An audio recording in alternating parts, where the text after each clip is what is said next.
Hey folks, welcome back to another video. You join me at a slightly overcast Holyhead mountain. Lovely Saturday afternoon. Dead quiet here now. Didn't get here till like lunchtime, but I haven't really seen anyone. Stunning though, some people just over there. Look like they're walking back from sort of Main Cliff or something. Great views as always. It's a lovely spot. If you've not been to Holyhead mountain, it's kind of by the sea climbing without being sea cliff climbing. Mostly single pitch on like quartzite, really cool rock. The route I'm going to do starts just down there, goes up to that little niche, follows the crack up and around about there, sort of steps right and nips through the corner there to finish. It's called Breaking the Barrier, really nice E1 5B. Breaking the Barrier because it could be a good route to do your as your first E1 perhaps. So I'm going to climb it with a view to having a chat about if it is first good E1 climb. It was my first E1 in Wales, not my first ever E1, but my first E1 in Wales. And I thought I would have a little chat about these shoes as well, which are called the EB Strange, which I've been using for a little while on a few bits and pieces, bit of trads, bit of sport, up to but not including 8A. I tried a route called the dark half in them on the slate, which was it wasn't the shoes holding me back, it was my ability, well hard. But I've used them a little bit now, so I thought I'd have a chat about those as well. But I'll climb the route, give some recommendations as to whether I think it is good for first E1s, and just enjoy the view and general climbing stuff. So I'll catch you again in a minute.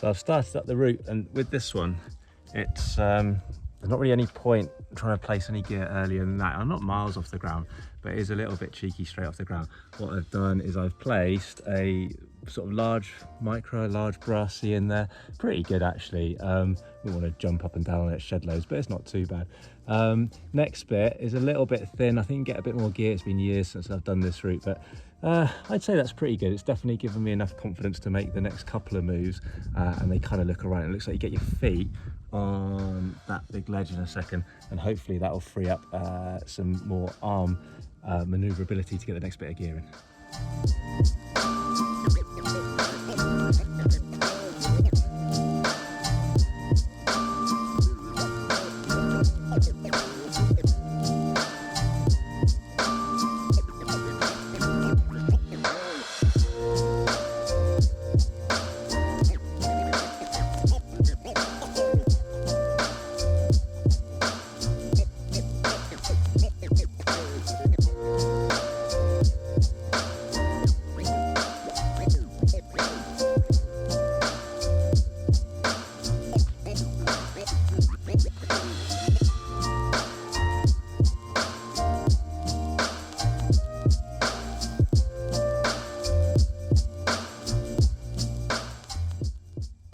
So get up onto that little foot ledge, and there's a couple of bits of gear in there. There's a fairly decent number 3, and then if you can just see, where is it? It's somewhere in there. Sorry, it's hard to do this all on the phone.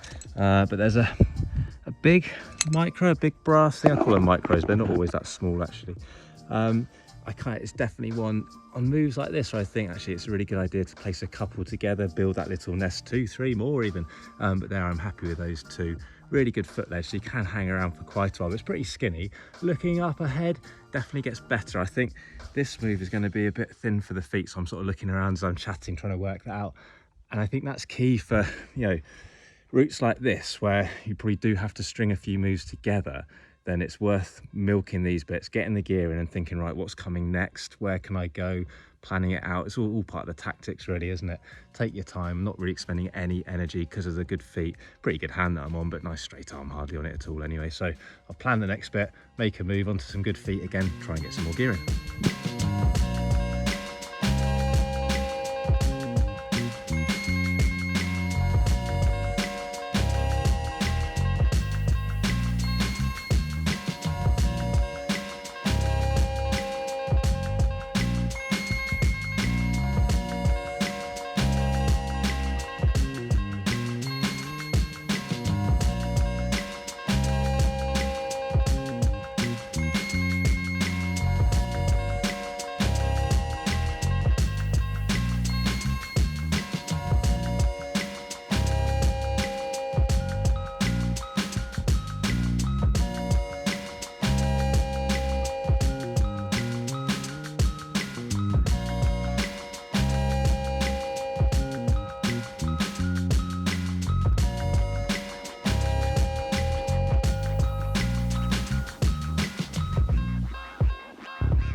So moving up from that last bit, which was above those two sort of nested bits of kit that I was on about, which were both okay without being marvellous, I just made like half a move up and I saw by my feet somewhere just there, if you can see the strangers pointing at the hold, pointing at the camera, they're nice silver cam, absolutely sinkers, that one. So place that and sort of keep on moving, because it wasn't really placed to stop for too long. Now I'm still on a good foot ledge again. I've placed in nice gold number 4, which you may or may not be able to see. Hard to do this phone, I said already. Shoes down there are doing really well. They're really stiff at the front of the shoe actually, so these small edges they're great for. I haven't worn them like shed loads, and it's been spread over quite a while, so I haven't got like that trust that you get from the your old faithfuls that smear on anything. So when there's a smeary hold, I'm pushing really hard on them, but there's definitely that little bit of doubt. But actually they haven't slipped once. It seems like they're pretty sticky, and they're working on these little edges really well, like say stiff at the front, a bit more bendy in the middle. So I'll keep talking about the placements and the shoes and everything, but it's such a nice climb. Actually here you can see just about hands free, because just in a nice kind of stable position. And that's it, like I said, first E1, this is what you want to be thinking about. Where can I get a rest? Where can I get my energy back in my arms? Where can I get the gear? Tactics, tactics, tactics. You do not need to be strong in the slightest to climb this route at all. Techie, feet, and good tactics, like I say.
Right, I've been on this ledge for about probably best part of 10 minutes now, stood here. Thankfully the shoes are really supportive. Ran out of space on the phone, so I've been deleting stuff, deleting apps, deleting videos.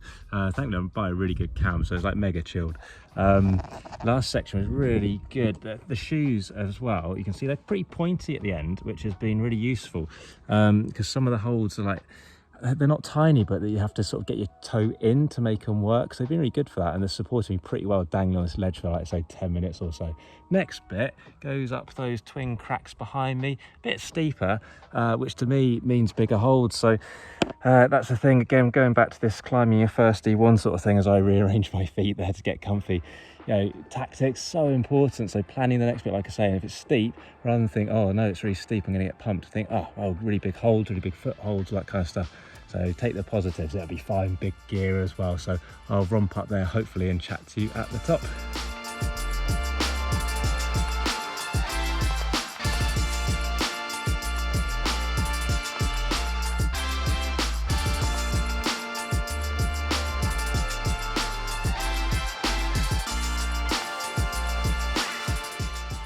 There you go, folks. I hope you enjoyed some footage of me climbing up that route, breaking the barrier. Didn't get quite as much footage as I would have liked, I don't think, because one of the cameras died on me and the drone literally died because I tried to pull it up afterwards to get a bit of drone footage and it fell off. My little contraption of slings slid apart and the drone hit the floor. It might be repairable, but that might be the most expensive video I've ever made. So keep supporting the channel with the buy me a coffee links and stuff like that. Is massively appreciated. That route is quality. Is it a good first E1 then? Like I said, it was my first Welsh E1, but actually It's less bold than I remember. It's been a while since I've done it. You've got a slightly bold start of a few meters, so you get your belayer to spot you and that kind of thing. But once you've made that, you slot in quite a good brass nut, actually, quite a big one. It was one of those two.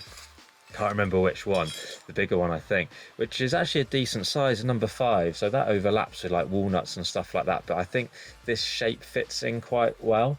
After that though, there's loads of kit. So I got another brass one in somewhere along the line. Cams, I placed 3 cams in the end. Big gold, the green, the silver. I did get the little totem, the blue totem in as well. You could definitely get away without that though. That was, I kind of placed it because I felt I'd carried it all the way up the route. I may as well place it.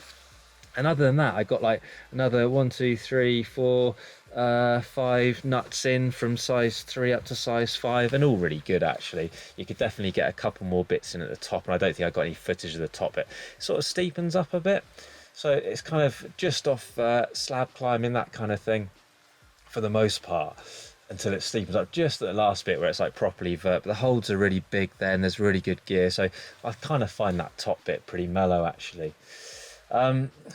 First E1, so yeah, if that's your thing, like that slab to vert stuff, it could be a really good first E1, I think, and that's why it's got the name Breaking the Barrier, isn't it?